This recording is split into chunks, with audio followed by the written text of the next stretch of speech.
Каждый рабочий день у директора Алданской межпоселенческой библиотеки имени Некрасова Натальи Речистер наполнен множеством дел и задач. 2026, объявленный в России Годом единства народов, в Якутии является Годом культуры. И планы у коллектива масштабные, работа предстоит большая. По некоторым направлениям процесс уже запущен. К тому же в этом году старейшей и главной читальне района исполняется 90 лет, и предпраздничная кутерьма уже набирает обороты. Сегодня же в стенах библиотеки по расписанию занятия по компьютерной грамотности для представителей старших поколений, а чуть ранее состоялась встреча со школьниками. Все планы, которые у нас прописаны, да, то есть они все воплощаются в жизнь.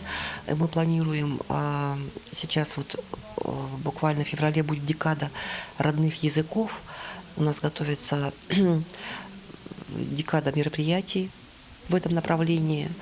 Также и по году культуры мы планируем различные мероприятия, в том числе, конечно, и всеми любимая алданцами «Библионочь», которая у нас проходит в последнюю пятницу мая, будет посвящена году единства и году культуры.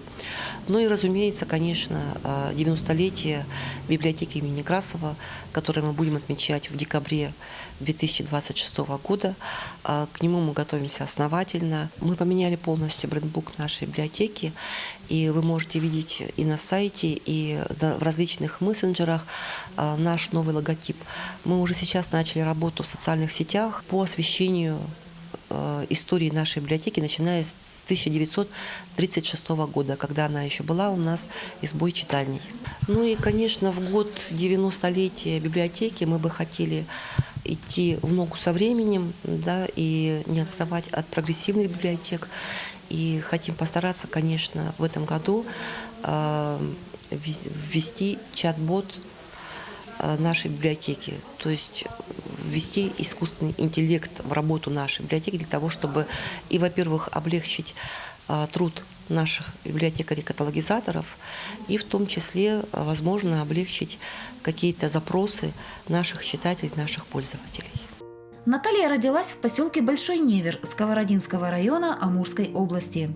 Во второй половине прошлого века это был крупный населенный пункт, в котором проживало свыше 7 тысяч человек. Отец нашей собеседницы, Анатолий Васильевич Сунжаю, трудился во втором автохозяйстве «Аям-Транс». Мама, Мария Яковлевна, всю жизнь посвятила работе с дошколятами. Именно родители сформировали у маленькой Наташи и ее сестренки Иры интерес к чтению и любовь к литературе. У нас в доме было много книг всегда, поэтому недостатка в чтении я не испытывала. Книги были и художественная литература, и документальная проза была. Ну, естественно, как любой ребенок, с детства я читала сказки. У нас были очень хорошие сказки народов мира. Мне очень нравились амурские сказки, была у меня большая книжка.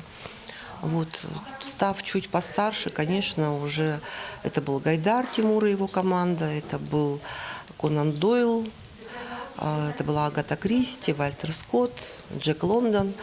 И в то время книги были в дефиците, да, и, конечно, родители старались приобретать книги хорошие, да, и те книги, которые мы прочитывали, интересные, да, действительно, мы потом с одноклассниками эти книги обсуждали.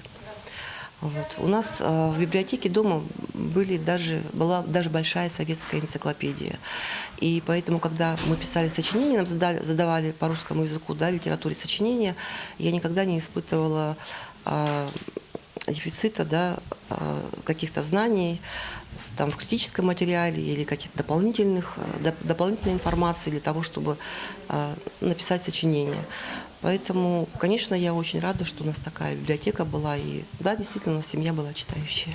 В 1975 году часть коллектива второго автохозяйства была переведена в Южную Якутию.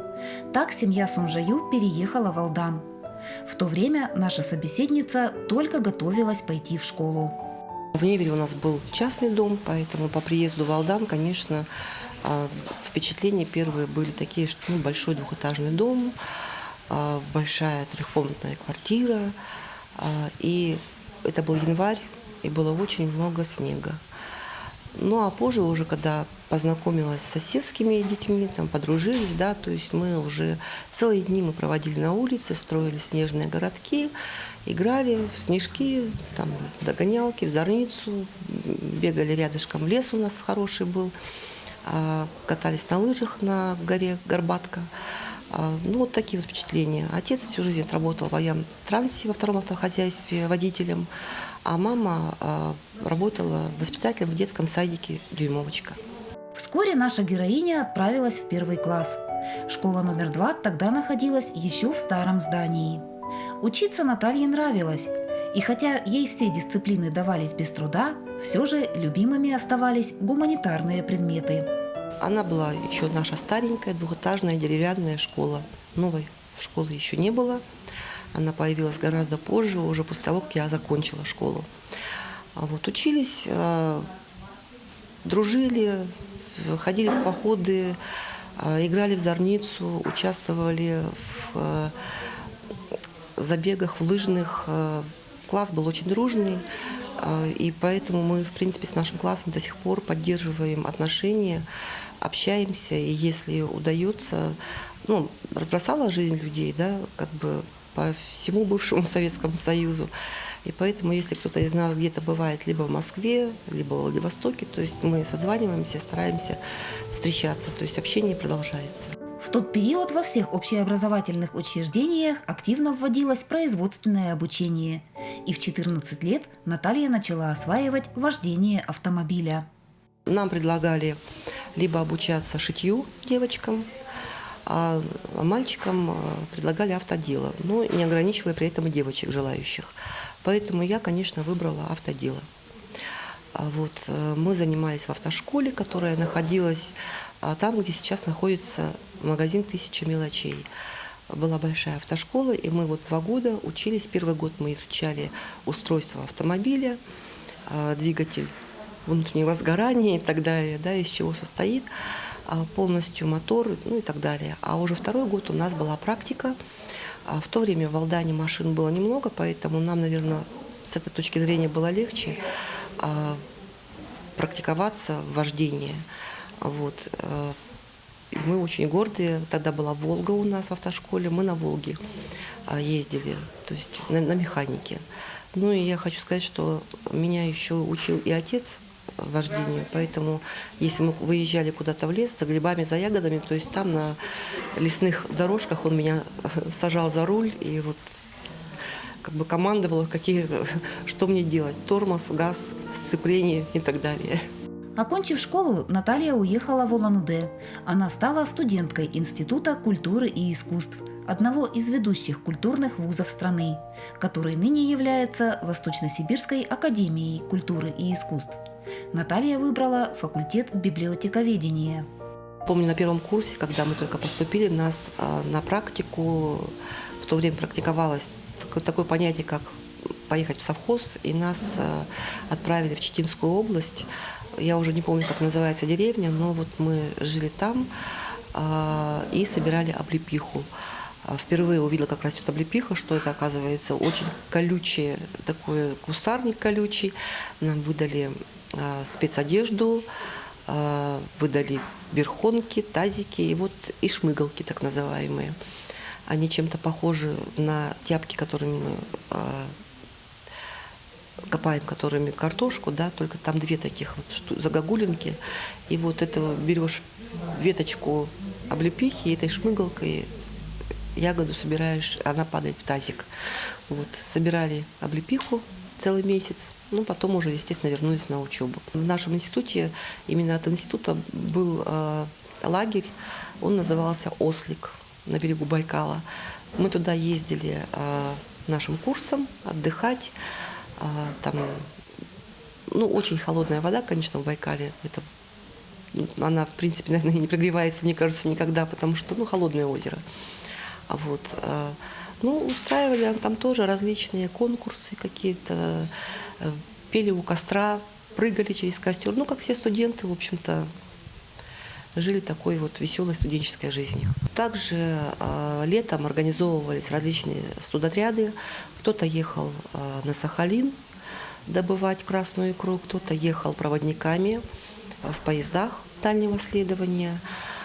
Я работала в стройотряде именно на строительстве нового общежития Института культуры. Оно уже было отстроено, нас обучали штукатурить. Поэтому я, будучи в институте, получила вторую профессию, можно сказать, штукатура-маляра. Именно в институте состоялось первое знакомство Натальи Анатольевны с информационными технологиями. Электронно-вычислительные машины студенты осваивали на одной из дисциплин. У нас был предмет, он назывался информатика. Я когда вот увидела, да, что у нас вводится такой предмет, еще была немножко удивлена. Но я хочу сказать, наверное, большие умы все-таки предполагали, что в дальнейшем эта сфера деятельности станет необходимой, да, нам. И поэтому у нас был прям большой компьютерный класс. Была такая программа Basic, в которой нас учили работать. И я хочу сказать, что особо там как бы с цифрами мы не имели такого, да, взаимодействия. В основном мы рисовали какие-то домики, там, каких-то человечков, солнышки. Но как сейчас я понимаю, что это было в своем роде программирование. И, конечно, вот эти навыки, они мне пригодились в дальнейшем в работе. Окончив институт, наша героиня вышла замуж, родился сын Марк. В 1994 году Наталья Анатольевна вернулась в Алдан и вскоре заступила в должность заведующей юношеской библиотекой, которая находилась в стенах историко-краеведческого музея. 2 больших зала у нас было и, наверное, порядка 18 тысяч экземпляров книг. Вот. Когда я пришла, конечно, в библиотеке требовался большой ремонт, и тогда еще главой района был Никифор Романович Ябловский. Я его пригласила, чтобы он посмотрел, как хозяйским взглядом, скажем так, окинул, да, помещение, и нам после этого выделили деньги на ремонт. Мы отремонтировали полностью помещение и уже в полную силу заработали. В основном, конечно, читателями были люди, которые проживали вот именно в этом микрорайоне, да, но приходили к нам и из самого города люди. Вся вторая школа всегда была у нас. Мы очень тесно работали с различными общественными организациями. И Красный Крест, и Общество инвалидов, и Алданский медицинский колледж, и Алданский политехникум. В то время как-то, вот знаете, это были 90-е годы, да, а вроде как и сложные, а с другой стороны такие насыщенные довольно, да, и мы проводили КВН, работали в тесной связке с Домом культуры, и прямо на сцене Дома культуры проводили КВН между АМУ и АПТ.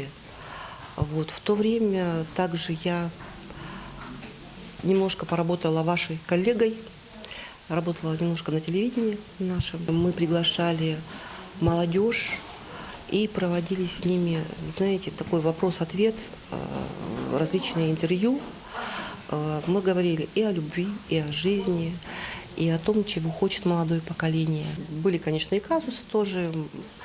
Иногда вот с коллегой смеялись, потому что приходили молодые люди, которые просили у нас, например, капитана Врунгеля, героя гражданской войны. Дайте мне книжку, пожалуйста, про капитана Врунгеля, героя гражданской войны. Ну или был такой казус, девушка пришла, дайте мне, пожалуйста, Шекспира или Гамлета.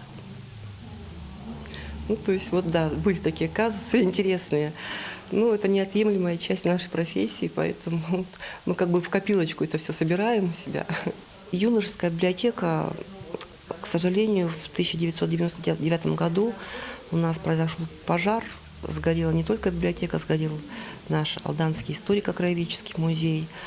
Вот. И уже в 1999 году, в октябре, мне было предложено возглавить коллектив Центральной районной библиотеки имени Некрасова. Алданцы, которым сегодня за 30, конечно, помнят двухэтажное здание по улице Октябрьской, абонемент с близко расположенными друг к другу стеллажами и светлый, по-домашнему уютный читальный зал. В стенах Некрасовки бывал, пожалуй, каждый. Программные произведения, справочная информация, новинки литературы и книги для души. Богатство фондов были востребованы у читателей любого возраста. К ведению библиотеки имени Некрасова тогда относились 20 поселенческих библиотек района. А в то время коллектив всех, ну, то есть всех библиотек, это была централизованная библиотечная система Алданского района, насчитывал примерно 85 человек. Ну, в общем-то, пришлось, конечно, выстраивать отношения с коллективом. Коллектив был такой состоявшийся, костяк был уже довольно-таки опытный, со стажем люди работали. Были и трудности, но я считаю, что все трудности преодолимы. И с коллективом отношения я выстроить смогла. И поэтому, в общем-то, ну, в то время, как раз начало 2000-х годов, и начиналось, да, такое вот стремительное развитие библиотечной отрасли, и раскачиваться времени особо не было. Поэтому, конечно, все взяли себя в руки, взяли в кулак и начали работать в этом направлении. Там уже началась компьютеризация начала 2000-х годов, начали работать и выигрывать гранты различные, и Полюс Алдан, и Министерство культуры и духовного развития республики. Ну, в общем-то, и вот эта работа продолжается и по сей день. Очень сложный период библиотека имени Некрасова переживала в начале нулевых. Ветхое деревянное здание исчерпало свои ресурсы. В 2005 году было принято решение временно закрыть библиотеку. А коллективу предстояла непростая задача – сохранить книжный фонд. И мы вынуждены были связывать все фонды и перевозить их временно в АИСТ, в клуб АИСТ, потому что в то время еще решался вопрос о выделении здания под библиотеку Некрасова. Вопрос решился спустя 1,5 года. Библиотеке имени Некрасова было предоставлено двухэтажное каменное здание, в котором в советские годы располагался крупный промтоварный магазин. Таким образом, в 2006 году произошло возрождение главной читальни района. Новое помещение было лучшим подарком к 70-летию библиотеки. В том же 2006 стало известно о грядущих масштабных переменах, касающихся централизованной библиотечной системы в целом. В 2006 году на уровне Российской Федерации был принят 131 закон о местном самоуправлении. 6 лет мы еще продержались, но в 2012 году нас децентрализовали, и все библиотеки, которые входили в систему, библиотечную систему Алданского района, они все ушли на поселение. И так продолжалось до 2019 года. Начиная с 2019 года, когда уже законом республики были обозначены вот эти перспективы, да, развития библиотек и возвращения их под крыло библиотеки имени Некрасова, мы начали работать уже в новом качестве, но немножко в урезанном составе, потому что муниципальное образование город Алдан и город Томот, они библиотеки не отдали на районный уровень. Они остались у них на поселениях. Все остальные библиотеки перешли к нам, и поэтому на сегодняшний день у нас 14 библиотек-филиалов. Знаковым для коллектива стал 2020 год. По национальному проекту «Культура» Алданская Некрасовка вошла в число победителей всероссийского проекта «Новая библиотека» и стала модельной. В результате масштабной модернизации она теперь является многофункциональным центром. Открытое культурно-просветительское пространство сочетает в себе традиции и инновации. С 2019 года в Российской Федерации вообще начали реализовываться национальные проекты. И когда в 2020 году мы решили все-таки участвовать, да, потому что я считаю, что с нашей стороны, наверное, было бы преступлением не воспользоваться такой возможностью, чтобы модернизировать свою библиотеку. И мы написали концепцию нашей библиотеки и приняли участие в конкурсном отборе. К счастью, мы этот конкурсный отбор прошли, выиграли 10 миллионов на модернизацию нашей библиотеки. И все, что в соответствии с концепцией было у нас прописано, мы все это смогли воплотить в стенах новой, обновленной библиотеки. То есть первый этаж – это у нас открытая библиотека, второй этаж – это смарт-библиотека, принцип открытого пространства, принцип клубных формирований. То есть и библиотека в новом ключе, да, она заработала и стала действительно местом притяжения для горожан, для молодежи, для школьников, студентов. Сегодня библиотека отвечает информационным запросам и интересам всех категорий пользователей. Коллектив ведет деятельность в разных направлениях, охватывая как детей и подростков, так и взрослых. Не одним поколением любима «Библионочь». Литературный фестиваль сказок, приключений и чудес давно стал семейным праздником. С энтузиазмом многие алданцы ежегодно проверяют уровень знаний в тотальном диктанте и других просветительских акциях. Чрезвычайно интересны литературные вернисажи, художественные выставки, творческие встречи и экскурсы в историю. Активно библиотека присоединяется к районным и республиканским социокультурным и благотворительным проектам. Кроме того, в стенах Некрасовки работают несколько клубов и общественных организаций. Мы стремимся к тому, чтобы отвечать всем запросам наших пользователей, да, какие бы они ни были, вплоть от того, какую посоветовать книгу, до госуслуг. Да. То есть у нас на сегодняшний день работает Центр правовой и деловой информации, который оказывает, скажем так, не госуслуги, да, а помогает людям создать учетную запись на госуслугах, оформить какие-то документы, вплоть до загранпаспорта и разрешения на оружие. Библиотека уже после модернизации, конечно, старается идти в ногу со временем и не отстает в этом плане от других библиотек Российской Федерации. С 2023 года мы участвуем в проекте «Пушкинская карта» и работаем по ней. Также библиотека издает газету «Родник», где печатаются наши местные авторы, поэты, писатели. Эта газета каждый год 9 мая уезжает с эшелоном победы в различные точки Российской Федерации. При библиотеке создана НКО «Вдохновение», которая вышла из любительского клуба любителей поэзии. Сегодня при библиотеке работает волонтерский клуб «За нас», где люди плетут сети, помогая тем самым нашим ребятам на фронте.